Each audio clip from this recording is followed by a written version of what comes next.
دجال کو جو معجزات دیے جائیں گے کیا وہ اللہ کی جانب سے ہوں گے یا ہماری آنکھوں کا دھوکہ ہوگا؟ نہیں، ظاہر ہے اللہ تعالیٰ نے آزمائش کے طور پہ اس کو یہ طاقت دی ہے نا. دجال کے پاس تو طاقت ہی کوئی نہیں جو شیطان کے پاس ہے. تو اسی دجال نو لے کے بیٹھے ہو. لوگ کہتے ہیں یہ حدیثیں ہی فراڈ نے بخاری مسلم کی. کس طرح ہو سکتا ہے کہ دجال جو ہے وہ کسی کو قتل کر کے زندہ کر لے اور یہ کر دے؟ اور یار اس سے بڑی طاقتیں تو شیطان کو اللہ نے دی ہوئی ہیں. وہ تو سارے مان رہے ہیں, وہ تو قرآن کے اندر اس کی طاقتیں آئی ہوئی ہیں کہ وسوسے دلاتا ہے لوگوں کو. تو یہ دجال کو جو کرتب دیے جائیں گے نا, اس کو شریعت کی ٹرم میں کہا جاتا ہے استدراج. کیا کہا جاتا ہے؟ استدراج.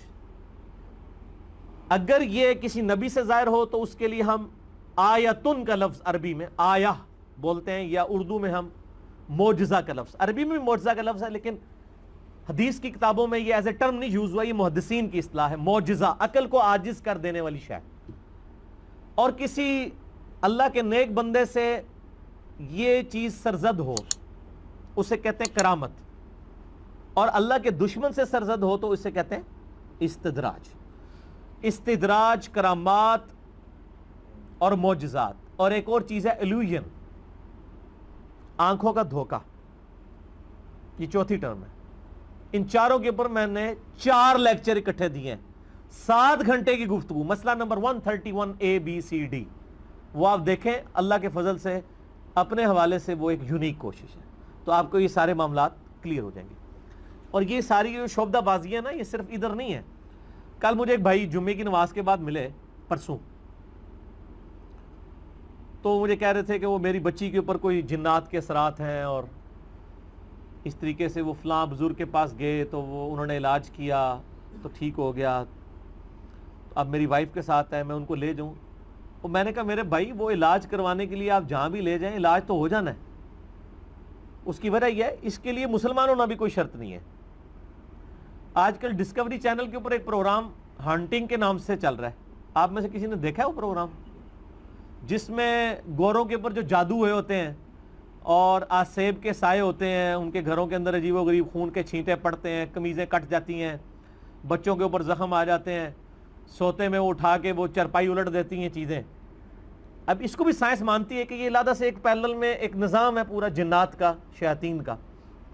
اس کے لیے باقاعدہ امریکہ اور یورپ میں آفیسز بنے ہوئے ہیں. اور ڈسکوری چینل تو سائنٹیفک چینل ہے نا, اس کے اوپر کئی مہینوں سے یہ پروگرام چل رہے ہیں اردو ڈبنگ کے ساتھ. آپ رات کے وقت وہ پہلے وہ 11 سے 11:30 سے 12:30 پروگرام لگتا تھا, آج کل شاید وہ رات کو 1:30 سے 2:30 بجے تک لگتا ہے, یعنی پاکستانی ٹائم کے مطابق. اس میں آپ دیکھیں باقاعدہ آفیسز بنے ہوئے ہیں جن کے گھر میں یہ معاملات ہوتے ہیں. باقاعدہ پھر وہ کیمرے لگاتے ہیں, ان چیزوں کو آبزرو کرتے ہیں. آپ تو زبانی کلامی بات کر رہے ہیں نا, وہ تو سائنٹیفکلی اس کو ہینڈل کرتے ہیں. پھر وہ ان دفتروں میں فون کرتے ہیں, باقاعدہ پادری ہائر کرتے ہیں بڑے پیسوں کے اوپر. جس طرح یہاں پہ آپ نے اگر کوئی آپ کا ایشو بن جاتا ہے کوئی بجلی کے حوالے سے, آپ الیکٹریشین ہائر کرتے ہیں, اس طریقے سے وہ پادری ہائر کرتے ہیں, وہ جو آ کے ان کے وہاں پہ وہ سارا اپنا وہ دم وغیرہ جو کرتے ہیں, اپنے جو بھی کلمات انہوں نے پڑھنے ہوتے ہیں, اور شیاطین کو پھر وہ بھگاتے ہیں. اور باقاعدہ لوگوں کو شفا ہوتی ہے ایشور کے نام کے اوپر, اللہ کے نام کے اوپر, گاڈ کے نام کے اوپر. تو اگر کوئی ادھر کوئی نانگا پیر یہ کام کر رہا ہے تو کوئی پریشانی والی بات نہیں ہے. عیسائی بھی یہ کام کر رہے ہیں, اسے بہتر طریقے سے کر رہے ہیں, اس لیے کہ خدا کے نام کی ایک برکت ہے. جیسے شیطان کی ایک نحوست ہے نا, جو ایک کافر پہ بھی پڑتی ہے مسلمان پہ بھی پڑتی ہے, اس طرح اللہ کے نام کی بھی ایک برکت ہے.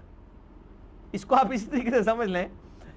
ایک عیسائی کے ہاتھ میں آپ چینی کا ایک چمچ دیں چائے میں گھولنے کے لیے, اور ایک مسلمان کے ہاتھ میں, یہ نہیں ہوگا کہ مسلمان کے ہاتھ والا جو ہے وہ چینی مٹھاس دے دے گی چائے میں تو عیسائی علی نہیں دے گی, دوئے دیں گی. وہ فزیکل فینومینا ہے.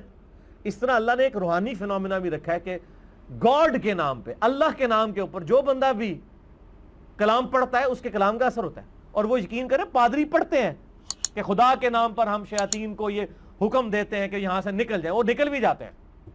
تو جاؤ پھر اللہ کے بندوں بیعت کر لو عیسائیاں دی جا کے, اگر آپ نے ان شعبدہ بازیوں کے اوپر ہی چلنا ہے آپ نے, ٹھیک ہے, کہ جی وہ یہ کر دیتے ہیں, وہ یہ کرتب دکھا دیتے ہیں. اس طرح نہیں ہوتا. یہ اللہ کے نام کی برکت ہے, وہ کسی کے ہاتھ پہ بھی ظاہر ہو سکتی ہے, کسی بے نمازی کے ہاتھ پہ بھی ظاہر ہو سکتی ہے. اس کو آپ کرامت نہیں کہیں گے, یہ اللہ کے نام کی برکت ہے. آپ دیکھیں کتنے لوگ ہیں بالکل نماز بھی نہیں پڑھتے, دم وغیرہ بھی کر دیتے ہیں. اور ایسے دم جن میں کوئی شرکی الفاظ نہ ہو, یہ تو نبی الاسلام نے اجازت دی ہے. صحیح مسلم میں حدیث ہے کہ اپنے زمانے جاہلیت کے دم مجھ پر پیش کرو, اگر اس میں شرکی الفاظ نہیں تو ان دموں کو ویسے ہی کرتے رہو. اور نبی علیہ السلام نے ہمیں جن شیاطین کے اگینسٹ بخاری مسلم میں، ابو داؤد میں، مسند احمد میں جو وظائف موجود ہیں، مسئلہ نمبر 109 ہے میرا جنات تعویذات کے اوپر. موٹے موٹے وظائف ہیں. آیت الکرسی رات کو سونے سے پہلے ایک دفعہ، صحیح بخاری میں 2311 نمبر حدیث ہے. صبح تک ایک فرشتہ حفاظت کے لیے مامور ہو جاتا ہے. جو صبح ایک دفعہ آیت الکرسی پڑھ لے شام تک اللہ کی حفاظت میں، جو شام کو پڑھ لے صبح تک اللہ کی حفاظت میں.